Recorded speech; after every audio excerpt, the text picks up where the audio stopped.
From dramatic outbursts to emotional confessions, courtroom moments have captivated audiences for centuries.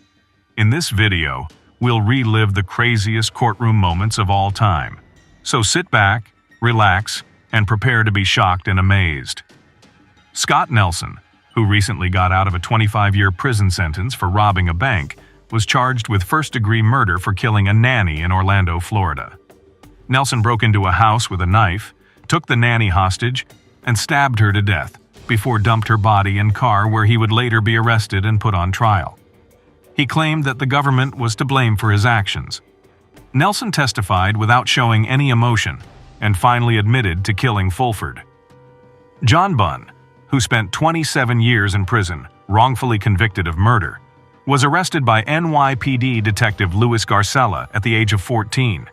He spent 16 years in prison before being overturned due to the government's negligence and the lack of probable cause to arrest Bunn. Bunn is now free after 27 years of fighting to clear his name. Alan McCarty, who was arrested and charged for making death threats against a judge in a child custody case, was found guilty of the original threats he made to a judge. He was sent to a different room with a one-way glass to watch the court proceedings, but continued to cause trouble.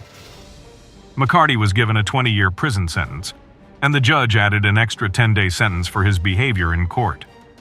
Marquith Lloyd, who was found guilty of killing a police officer in Orlando, Florida, was already on the run from the police. A month after killing his pregnant ex-girlfriend, Lloyd was seen walking into a Walmart, where he was shot 4 times after the murder. He ran away again, leading to a 9-day manhunt that ended with his capture. During the trial, Lloyd said that he thought everyone was out to kill him and that he was just reacting when they opened the door and fired.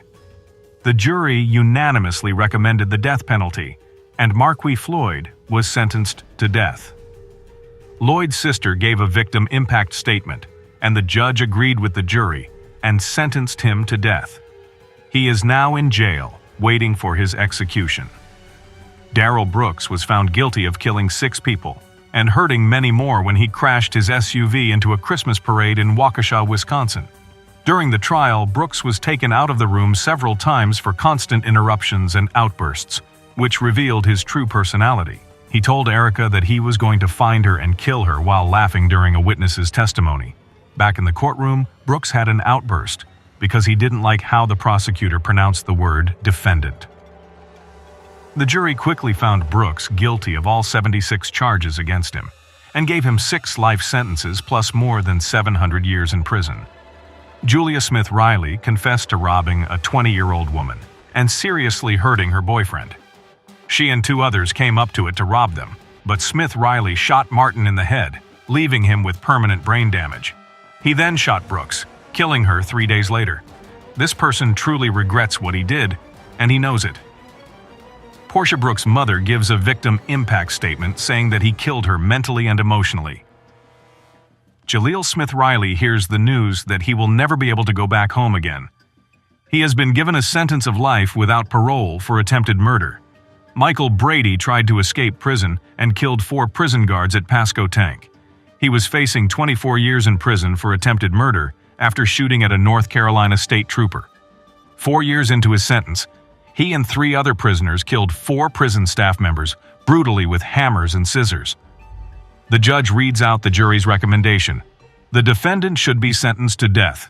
Brady doesn't show any emotion, and the judge later agrees. Brady is now locked up in Colorado, awaiting his death sentence. Franklin Williams was found guilty of multiple felonies in Cleveland, Ohio, including armed robberies and fleeing police. At his sentencing, Williams refused to stop talking, even after more than a dozen warnings from the judge. The judge had to tape Williams' mouth, which was shot at his next court appearance because he had something to say to the judge and the cameras. The judge can give Williams' sentence, which could be as long as 134 years in prison. He was given a 24-year prison sentence, and the judge later apologized for the duct tape. Martez Abram, a Walmart employee, was sentenced to 33 years in prison for killing 2 Walmart employees in South Haven, Mississippi. Abram was fired due to being seen with a knife in the store and returned to work with several weapons, opening fire on store employees. He was arrested on the spot and now faces charges of murder and kidnapping. Erica Butts and Shanita Cunningham were charged with murder by child abuse in Somerville, South Carolina. Cunningham was supposed to be caring for the toddler for 2 weeks and was best friends with the child's mother. The child died from her injuries, showing that she had been tortured for weeks. Both women were found guilty and sentenced to life in prison. Keith Ferguson from Kalkaska, Michigan, was due in court for 12 crime counts, including kidnapping and murder. He was 40 years old at the time and was fighting with his wife, Tiffany Ferguson, over a divorce when he suddenly started beating her and then shot her dead in front of their 4 children. He then took the children to Tiffany's parents' house and killed his father-in-law. After running away, Ferguson broke into a nearby house, took the owner hostage, and barricaded himself inside. After a 7-hour standoff, Ferguson was caught. As part of his sentencing, Tiffany's best friend read a victim impact statement in which she said she always thought Keith would hurt his wife because he loved his children so much and wouldn't kill her. He killed their mother and grandfather, and when asked about his children, Ferguson never wanted to see or talk to them again. Randall Moore is facing 3 life sentences for crimes against his ex-wife, Therese Lynch. Lynch had left her husband and filed a protective order against him, leading to more kidnapping and killing of his ex-wife. Officer Todd Rowland responded to the call and told Moore that he didn't want to do any of this but he just wanted to see his 7-month-old baby. The judge found Moore guilty of murder in the first degree, kidnapping in the first degree, sexual abuse in the first degree, and attempted murder. Lynch's mother read a victim impact statement that he wrote for her daughter, Teresa and Marie Lynch. Moore refused to apologize for his actions and said he didn't feel bad about Trezian's death. In this summary, the judge discusses the cases of David Ranta, Diana Lovejoy, Weldon McDavid, and Webb. Ranta was sentenced to 37.5 years to life in prison for a murder he didn't commit in Brooklyn, New York. But after spending over 20 years in prison, he was released. Ranta's conviction was overturned due to the testimony of former witnesses who were forced to testify against him.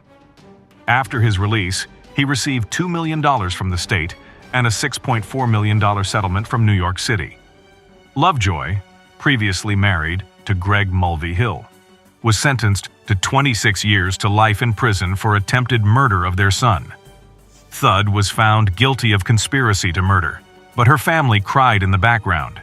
She was taken to the floor and later found unconscious, but doctors later discovered she had just passed out. McDavid received 50 years to life in prison for setting the crime off, while Lovejoy was given a 26-year sentence. Webb was charged with 2 counts of attempted murder in Lexington, Kentucky. He showed up to court with a tattoo on his head with a list of people he wanted to kill. The jury found him guilty and sentenced him to life in prison. Camilla Gamet, accused of killing her boyfriend in Jackson, Mississippi, was found guilty of first-degree murder. She claimed she killed the woman in self-defense, but was ultimately found guilty of murder. Keandria Cook, who planned the crime on a dating app, and her then 17-year-old boyfriend planned the crime on a dating app, were caught and charged for her role in the theft and shooting. If found guilty, Cook will spend 20 years in state prison, with her mother crying. Joel Delgado, a suspect in 2 murders in Riverview, Florida, is being brought to the Pulaski County Courthouse in Little Rock, Arkansas, to face multiple charges, including residential burglary. He claims to be hurt while being arrested and is taken to the hospital. A sheriff's deputy searches the streets for the suspect, but Delgado is caught in the rain and faces an extra charge of third-degree escape.